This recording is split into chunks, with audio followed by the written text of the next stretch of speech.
Nothing could be more devastating for a writer than to discover someone has left a scathing one-star review on your book for all the world to see.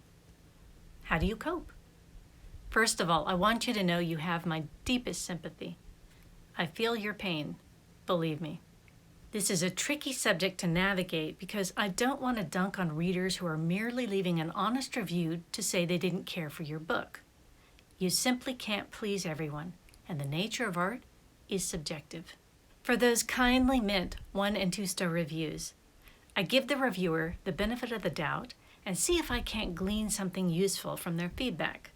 I have occasionally revised my work based on some of those unflattering reviews, so negative reviews can be helpful.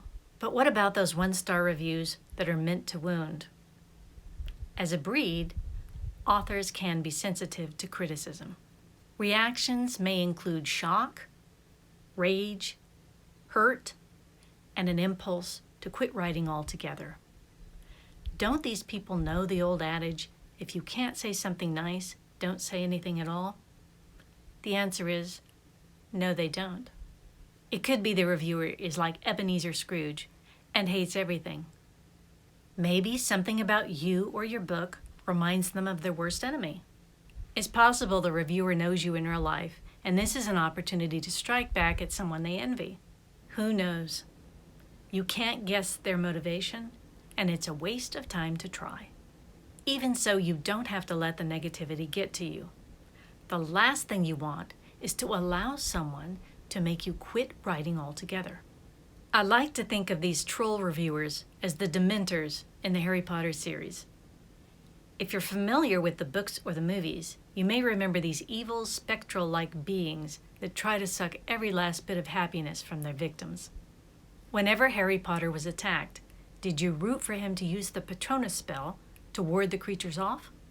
You have to employ your own Patronus spell against these Dementor reviewers, whose goal is to get you to feel bad enough about yourself to give up. What you do not do is to answer these reviewers in any way.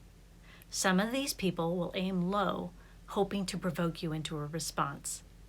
If you rise to the bait, you will be labeled an author behaving badly, and these people will be delighted to smear you on Goodreads or whatever social media groups to which they belong.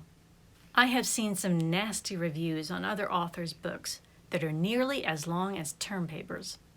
These reviewers detail everything they think is horrible and stupid about the book, including the plot, the covers, the character, the settings, and even the title. They might even attack the people who have dared enjoy the book, suggesting all the 5-star reviews were left by family and friends. These reviewers often have no compunction about advising the author of their lack of intelligence and talent. Again, let me emphasize, I'm not talking about those readers who merely didn't care for your book. I'm talking about those folks who want to make their dislike of your book personal. I advise you to whip out your wand, think happy thoughts, and banish those Dementors from your presence. Remember, you do not have to allow anyone to make you feel bad about yourself or your work. If the feedback in these cases has nothing useful for you, shrug it off and get back to writing. Otherwise, the Dementors will have won. Talk to you soon. If you dislike Dementors as much as I do, don't forget to like and subscribe.